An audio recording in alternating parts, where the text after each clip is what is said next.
Abba Hashem, on reprend aujourd'hui le Chok HaEmuna, on est le 11 Tishri et on commence tout de suite avec le jardin de la foi, Tikkunim des réparations. Donc le Rav nous dit, la Emuna dans le monde futur, d'avoir la foi dans le monde futur, c'est le fondement de la Emuna authentique.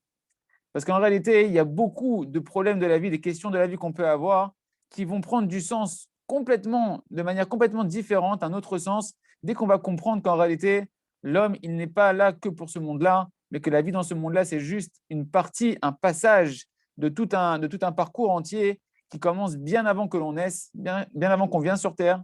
Notre parcours, il commence bien avant notre arrivée sur Terre, et ce parcours, il va se continuer encore bien longtemps après la mort. C'est écrit dans les écrits du Harizal.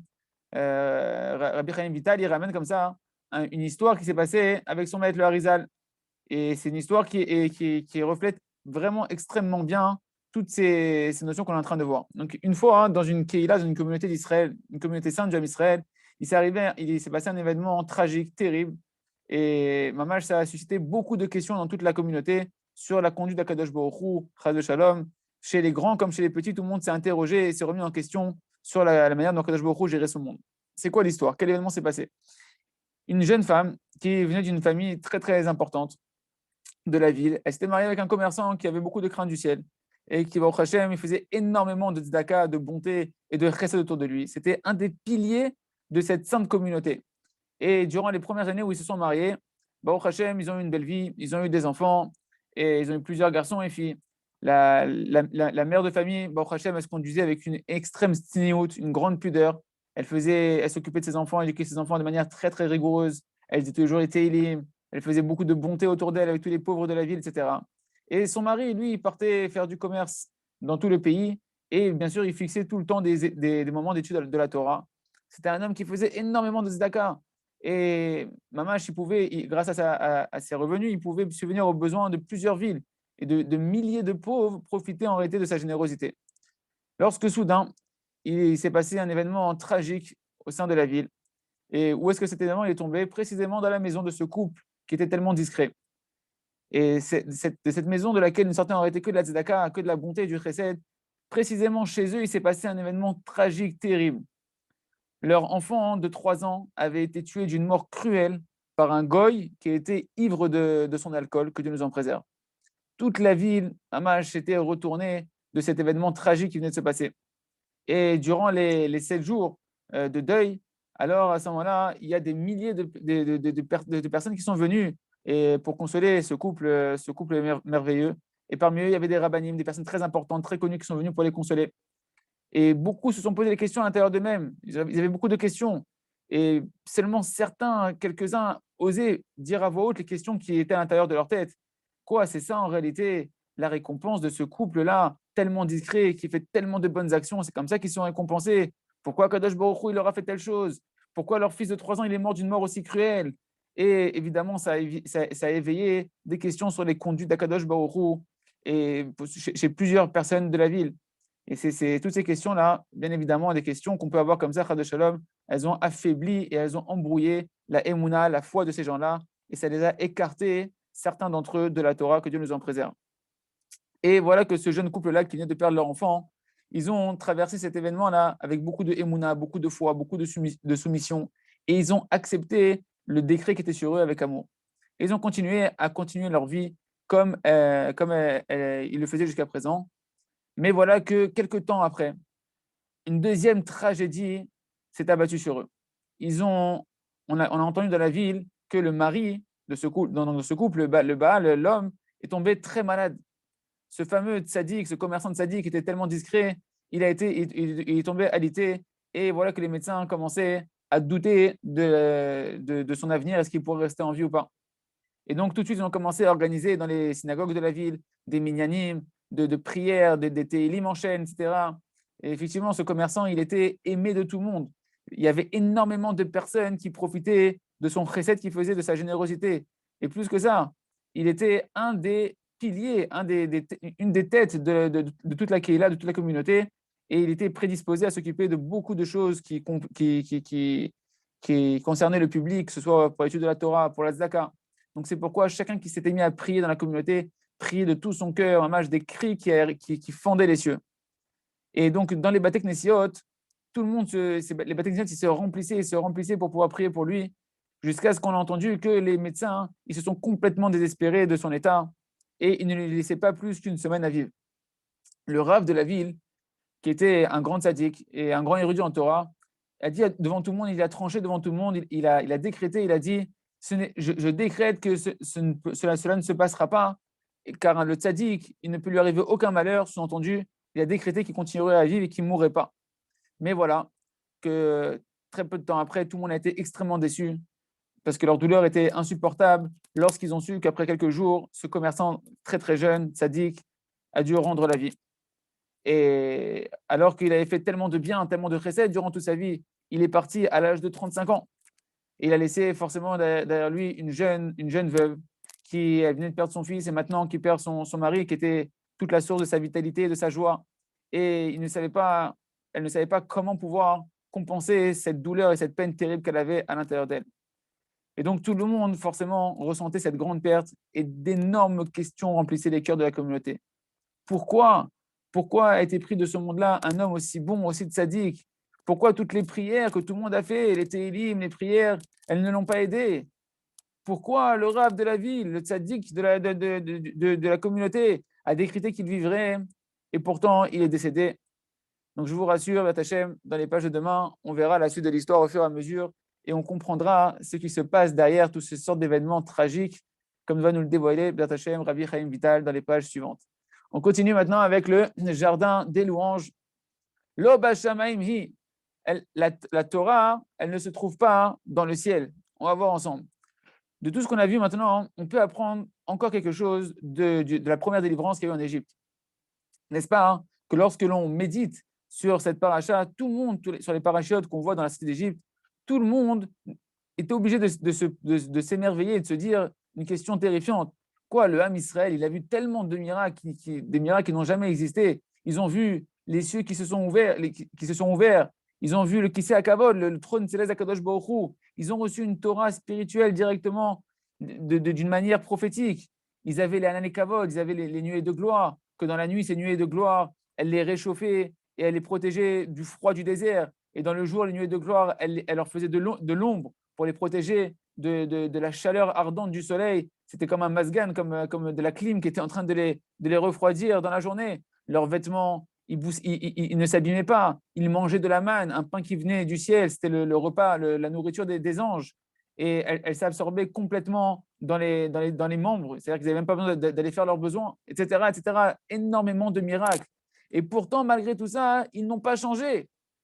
Tous ces miracles-là ne leur ont pas permis de soumettre tout leur shiorpam, ça veut dire le fait qu'ils avaient la nuque raide.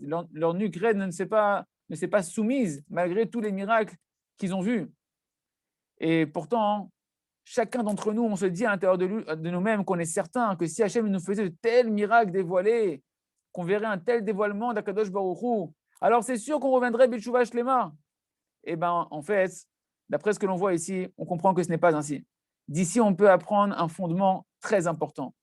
Un homme ne change pas en voyant des miracles.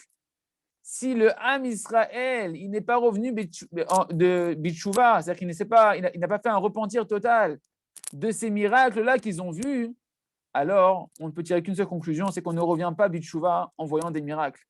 On peut s'éveiller par des miracles. Les miracles peuvent nous servir de réveil, mais pour faire une vraie tchouva totale du plus profond de son cœur et pour soumettre complètement le mal qui est à l'intérieur de nous-mêmes, un homme, il doit pour ça peiner, il doit travailler un travail personnel, c'est-à-dire qu'il doit multiplier les prières, les supplications, les introspections, des repentirs et de repentir. Ou dans d'autres termes, un homme, il doit faire une heure d'Hitbod des doutes au moins tous les jours. Et cet avoda-là, ce travail-là de la Hitbod des doutes, il est expliqué en long et en large dans le livre du Rav Arouche, à travers champs et forêts, qu'on va voir justement juste après. Et sur ce travail-là de la Hitbod des doutes, sur ce service-là de la Hitbod des doutes, Shlomo Amelech, il a dit, il vaut mieux une réprimande pour celui qui est intelligent, c'est plus utile une réprimande à un homme intelligent que 100 coups que tu vas donner à un idiot. C'est ce qui est marqué dans le Michelet. Et Chachamim, de mémoire béni, ils nous ont dit sous une autre forme en disant, au nom de Rabbi Yohanan, qui a dit au nom de Rabbi aussi, Tova Maruk Tachad Belibo chez la dame, il vaut mieux un regret sincère dans le cœur de l'homme plus que plusieurs coups. Et Resh Lakish, il a rajouté, il a dit, il vaut mieux un regret sincère dans le cœur de l'homme plus que 100 coups. Et ça, c'est ça le sens de, il vaut mieux Tachad Gehara Bemevin Makot Simea, l'intelligence, c'est mieux pour lui un reproche plutôt que 100 coups pour un idiot. Et Rachid explique là-bas, c'est quoi un regret sincère? C'est en réalité un langage de soumission, qu'un homme, il est capable de soumettre son cœur de lui-même. Il n'attend pas de prendre des coups. Il prend conscience par lui-même de soumettre son cœur devant un Kadosh Baruch Hu. En d'autres termes, un homme, il va se réveiller à se soumettre, à revenir B'tshuva devant un Kadosh Baruch Hu.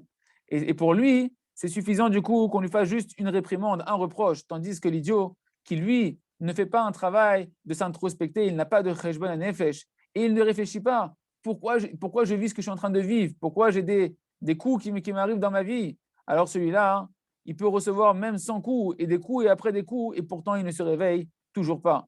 Et l'essentiel de ce qu'un homme, il doit travailler à soumettre son cœur, c'est quoi? C'est de ne jamais oublier aucun bienfait que n'importe quel homme a pu me faire. Et concrètement, en réalité, cela revient à ne pas oublier les bontés que Akadosh Baruch Hu nous fait. Parce qu'Akadosh Baruch Hu nous fait des bontés à travers toutes les personnes qui nous entourent. Car l'essentiel de la faute essentielle, qui est la racine de toutes les fautes, c'est l'orgueil. C'est la ga'ava. Qu'un homme, il pense que tout lui est dû et qu'il n'a besoin d'être reconnaissant envers personne. Et chas v'shalom, non, même pas envers Akadosh Baruch Hu.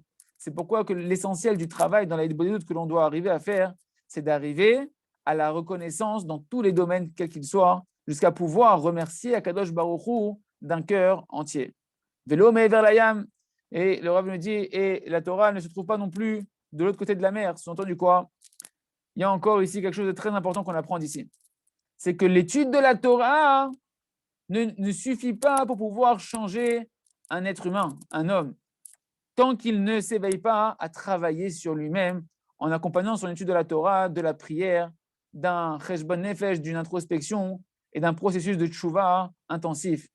Et même s'il étudie la Torah du plus grand rave qui existe, ça ne le fera pas changer s'il ne fait pas un travail sur lui-même. Parce que n'est-ce pas qu'on voit que le Ham Israël, ils ont entendu la Torah d'Akadosh Baruch Hu lui-même, que c'est un match terrifiant de penser à cela. Ils ont étudié la Torah du plus grand rave qui existait et qui n'existera plus jamais d'un rave aussi grand que lui, de Moshe Rabbeinu lui-même, qui était le rave de tout le Ham Israël jusqu'à la fin des temps. Et non seulement ça, ils n'ont pas étudié qu'un petit temps la Torah, mais ils ont étudié la Torah pendant 40 ans. Ils n'avaient aucun souci de s'occuper des affaires. Comme ça, beaucoup se disent et trouvent des réponses en disant, tu sais, moi je reviendrai Bitchouva si jamais je pouvais, mais je n'ai pas suffisamment de temps pour revenir Bitchouva. Et c'est ce qu'on voit, ils ont étudié 40 ans dans un désert dans lequel il n'y avait aucun souci. Il n'y avait ni problème de banque, il n'y avait ni supermarché, il n'y avait ni devoir payer la mashkenta, c'est-à-dire son crédit. Il n'y avait aucun crédit à payer, il n'y avait pas besoin de laver son linge, ni de faire de la couture pour réparer les vêtements. Les vêtements, ils poussaient avec les enfants. Ils ne travaillaient pas, il n'y avait pas de téléphone pour les déranger, il n'y avait pas ni d'impôts, ni quoi que ce soit à payer. Rien du tout. Ils étaient tous libres juste à étudier la Torah. Ils étaient tous libres de tout problème, uniquement libres pour étudier la Torah. Et concrètement, effectivement, ils ont étudié la Torah. Et tu vois pourtant que ça ne les a pas changés. Donc, qu'est-ce qu'on apprend de là? Que pour changer, il faut, oui, étudier la Torah, mais ce n'est pas suffisant. Il faut travailler sur soi-même, faire du des doutes, s'introspecter, demander l'aide à Kadosh Baruch Hu. Et avec l'étude de la Torah, comme ça, chacun pourra changer nos mauvais de caractère et en particulier devenir reconnaissant. On passe tout de suite maintenant à Olive à travers champs et forêts. Le Rav nous dit ton chemin personnel. Et c'est également ce que Rabbeinu Akadosh a écrit dans les Sipurei Maasiyot, dans les contes de Rabbi Nachman, dans le premier conte. On cite le conte ici tout de suite. Vera, il a vu, le second du roi, il a vu un sentier, un chemin qui partait sur le côté. Il a commencé à réfléchir en lui-même. Il s'est dit, ça fait tellement de temps que je vais dans le désert et que je n'ai toujours pas réussi à la trouver. On parle de la princesse qui est disparue. Je n'ai toujours pas réussi à la trouver. Alors peut-être que je vais prendre maintenant ce chemin-là sur le côté et peut-être que je vais réussir à la trouver. Et voilà qu'après de nombreuses années où il était en train de chercher la princesse qui avait disparu, le second du roi, il voit justement ce petit chemin qui part sur le côté et il décide de rentrer, de quitter les chemins, les grandes routes dans lesquelles il avait l'habitude de marcher pour rentrer dans ce petit chemin qui partait sur le côté. Et ça, en fait, ça nous fait allusion à quoi? Ça nous fait allusion qu'après tous ces efforts qu'il a fait, on lui a dévoilé le chemin de la prière personnelle. Ou dans d'autres termes, on lui a dévoilé la hitbo des doutes. Parce qu'en réalité, un petit sentier, c'est un chemin très étroit dans lequel une seule personne peut aller. C'est ça qu'il veut nous dire, Rabbi Nachman. Et de là, en fait, on apprend qu'il lui a été dévoilé le chemin de la prière personnelle, qui est uniquement ta prière à toi, qui est de la dimension d'un petit sentier où une seule personne peut marcher. Car véritablement, bien qu'il y a énormément de prières qui sont écrites, qui sont connues dans les Sidurim, dans les Teilim, dans les Likuté de Philot, etc., et qu'elles sont toutes importantes et qu'elles ont toutes une utilité et qu'elles fonctionnent, mais sans la prière personnelle, il est impossible de trouver la princesse disparue, qui est en réalité la Emouna, la foi véritable. Et c'est ça le sens que le second du roi il s'est dit à lui-même. Ça fait tellement longtemps que je la cherche et je ne l'ai toujours pas trouvée. Ça veut dire quoi? Ça veut dire qu'il a vu de manière clairement, de manière très claire, que jusqu'à présent, en prenant les grandes routes pour la chercher, qui étaient empruntées par le grand public, qui sont en réalité les prières, qui sont les prières que tout le monde dit, que tout l'âme Israël dit, qui sont instituées, qui sont fixées, qui sont les mêmes pour tout le monde. Il est parti énormément, il a essayé énormément de prier toutes les prières qui étaient déjà existantes, et malgré tout, il n'a toujours pas réussi à trouver la princesse qui est la Emouna, la princesse qui avait disparu.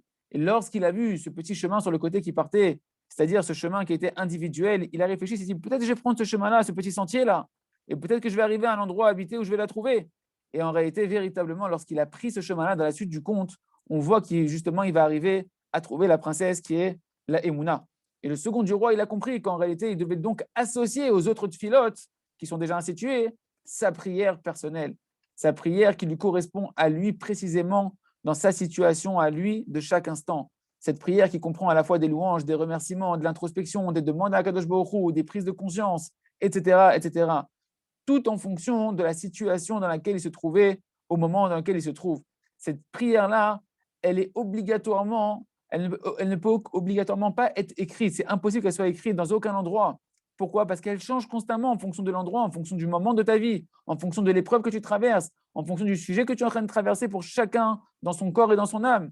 Et ça, il a compris, le second du roi, que c'est seulement en allant dans ce type de prière-là, la prière personnelle qui est la Hitbo des doutes, qui pourrait arriver à un endroit qui est habité, un makom de Yishuv, qui est en fait un endroit de Yishuv Adaat, de prise de conscience à sa Nekuda personnelle, c'est-à-dire à sa mission personnelle, à sa réparation personnelle. Attachez qu'on fasse tous, en plus de nos prières instituées tous les jours, 1 heure de Hitbo des doutes qui sera complètement personnelle pour nous conduire dans notre mission personnelle Bezat Hashem.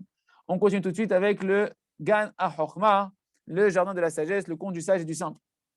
Donc, après tous ces événements-là, le roi, il a demandé à ce que le gouverneur, qui était le simple de notre histoire, vienne le voir. Et donc, le gouverneur a voyagé, le Tam a voyagé, et il a rencontré le roi, il s'est mis à parler avec lui. Et ils ont parlé ensemble. Et au début, ils ont commencé à parler de la manière dont il dirigeait le royaume, le pays. Et véritablement, ça a énormément plu aux yeux du roi, car il a vu que le Tam, le gouverneur, cet homme simple, dirigeait le royaume avec beaucoup de droiture, avec une grande vérité, avec aucune ruse à l'intérieur de lui. Et après cela, le roi a commencé à parler de sagesse, de philosophie, dans des langues étrangères, etc. Et il voyait que le Tam, le simple de notre histoire, lui répondait à merveille. Et ça a énormément plu, encore plus au roi, de voir cette merveille-là. Et il s'est dit comme ça, je vois qu'il est tellement intelligent, ce gouverneur, ce simple. Et pourtant, il continue à se comporter avec simplicité et intégrité. Sous-entendu, sa sagesse ne l'a pas dérouté de sa simplicité. Et cela, Rabbi Nachman nous dit, ça a plu énormément, énormément aux yeux du roi. Et donc le roi, tout de suite, qu'est-ce qu'il a fait? Il l'a désigné pour devenir le premier ministre, le ministre de tous les ministres. Donc notre simple, qui était un petit simplet cordonnier, est passé du coup gouverneur, et de gouverneur, il est passé, grâce à sa simplicité, directement à devenir le premier ministre, le ministre de tous les ministres. Et donc le roi a ordonné qu'il prenne ses fonctions tout de suite, et que là où il est, ce serait maintenant l'endroit de sa résidence. Il a ordonné qu'on lui construise des murailles, des belles murailles, des beaux palais, etc. Et il a donné une lettre, donc la lettre du roi, comme quoi, qui certifie qu'il est bien devenu le premier ministre, etc. Et ainsi, c'est ce qui s'est passé. On lui a construit plusieurs bâtiments, et au même moment, au même endroit où le roi avait ordonné, et comme ça, le Tam, le simple, a pu recevoir encore de la grandeur et encore une puissance supplémentaire. Combien est grand la qualité de la timimout, de la simplicité, de la joie et de la émouna, qu'un homme peu importe son point de départ, il peut arriver à des endroits extrêmement élevés avec l'aide du ciel s'il sait garder la simplicité de la Emouna et de la Simcha, d'être Samear Bechelko. Donc, on continue maintenant avec Or Hadash, donc la nouvelle lumière, le livre sur la volonté, la Sot Nachat, faire du plaisir à Kadosh Baruch Hu. Imlo Aya la Adam Yetzirara. Donc, si un homme il n'avait pas de Yetzirara, alors on serait tous comme des malachim, comme des anges célestes. Or, à Kadosh Baruch Hu, il a des dizaines et des dizaines de milliers d'anges qui lui servent constamment. Et chez En Lahem Shum Dava Bolamam, ils n'ont rien d'autre dans leur vie, si ce n'est de servir à Kadosh Baruch Hu avec crainte, avec ferveur. Et de eux, à Kadosh Baruch Hu, ils ne tirent aucune véritable satisfaction. La satisfaction d'Akadosh Baruch Hu, elle provient précisément de chacun d'entre nous, nous qui avons un libre arbitre entre le bien qui est Akadosh Baruch Hu, qui est le bien véritable, et entre le mal qui paraît être du bien, mais qui est en réalité, le mal de ce monde-là, c'est un bien falsifié, qui est en réalité que du mal profondément, qui nous attire pour aller dans le contraire d'Akadosh Baruch Hu. Et nous, maintenant, par notre libre arbitre, on se renforce dessus. Et malgré tout, malgré qu'il nous attire ce mal-là, on choisit Akadosh Baruch Hu, d'aller vers Akadosh Baruch Hu. Et ainsi, il se trouve donc que l'homme qui est dans ce monde-là, que ce monde-là, il a énormément de plaisir, il y a plein de sensations à connaître dans ce monde-là. Ce monde-là, il est rempli d'affaires, de préoccupations. Chacun il a ses ambitions dans ce monde-là, ses ambitions qui veulent le faire quitter le chemin d'Akadosh Baruch Hu. Et malgré tout, on s'efforce de choisir d'aller vers Akadosh Baruch Hu. Et c'est ça le plaisir d'Akadosh Baruch Hu. De ce monde-là, l'homme, il voit qu'il y a des plaisirs, énormément de plaisirs à sa portée de main, qu'il peut réussir à prendre sans aucun effort. Et malgré tout, on se renforce de vouloir choisir Akadosh Baruch Hu. On fait des efforts pour se rapprocher encore d'Akadosh Baruch Hu. Et c'est ça qui est marqué, Habal et Itame Potrinlo. Celui qui vient s'impurifier, que Dieu nous en préserve, on lui ouvre la porte. Ça veut dire quoi? Ça veut dire que c'est beaucoup plus facile dans ce monde-là de faire du mal que de faire du bien. Le Yetzirara, il paye cash, c'est entendu, que dès que tu vas dans le mal, la porte elle est ouverte, que Dieu nous en préserve. Tandis que à Baal et Ter, celui qui veut se purifier, on lui dit attends, parce que faire du bien, ça prend du temps. On ne voit pas forcément tout de suite les résultats immédiats de tous les efforts que l'on est en train de faire en semant, en jetant des graines qu'on va semer dans la terre, en faisant du bien. On ne voit pas tout de suite les résultats. Comme c'est marqué, tu fais les mitzvot aujourd'hui et c'est demain que tu récolteras la récompense. Ce n'est pas immédiat forcément. Il se trouve donc que de se rapprocher d'Akadosh Baruch Hu dans ce monde-là, ça demande un véritable combat, des véritables efforts, beaucoup de courage pour affronter les difficultés et ça va à l'encontre complètement de la nature de ce monde-là.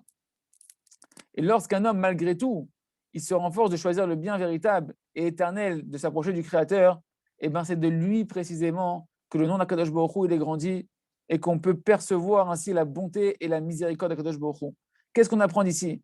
Que Akadosh Baruch Hu, dans sa miséricorde infinie, il veut nous faire un bien, il veut faire du bien à ses créatures, mais il veut faire un bien qui est un bien parfait. Il veut nous donner un bonheur qui est véritable et qui est complet, un bonheur à la fois dans ce monde-là et un bonheur dans le monde futur. C'est pourquoi il a voulu nous faire mériter de recevoir tout le bonheur par notre libre arbitre, par nos actions, afin que chaque plaisir, parce que tout le plaisir que l'on va recevoir, que ce soit notre plaisir à nous qu'on va ressentir, ou le plaisir que Kadosh Baruch Hu va ressentir de nous, il provient précisément de notre libre arbitre.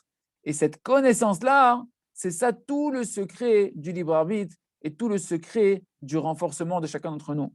Parce que tout le niveau d'un homme, il n'est fixé seulement et uniquement en fonction de l'intensité du combat qu'il a à surmonter le mauvais penchant et le mal illusoire de ce monde-là. Il faut savoir que c'est vrai également ça pour tous les tzadikim de toutes les générations. Ils ont tous eu un Yetzer Hara. Et les tzadikim sont devenus les tzadikim précisément parce qu'ils ont combattu, ils se sont renforcés sur le Yetzer Hara. S'ils n'avaient pas de mauvais penchants, les tzadikim, alors il n'y aurait aucune gloire et aucun niveau qu'on aurait pu leur attribuer véritablement. C'est précisément parce qu'ils avaient un Yetzer Hara qu'ils ont un niveau. Et une fois, Rabbi Nathan, justement, il parlait avec un de ses élèves et il l'a renforcé sur un sujet. Et dans ses propos, il a donné une preuve de Yitzhak Avinu, que sa mémoire soit bénie.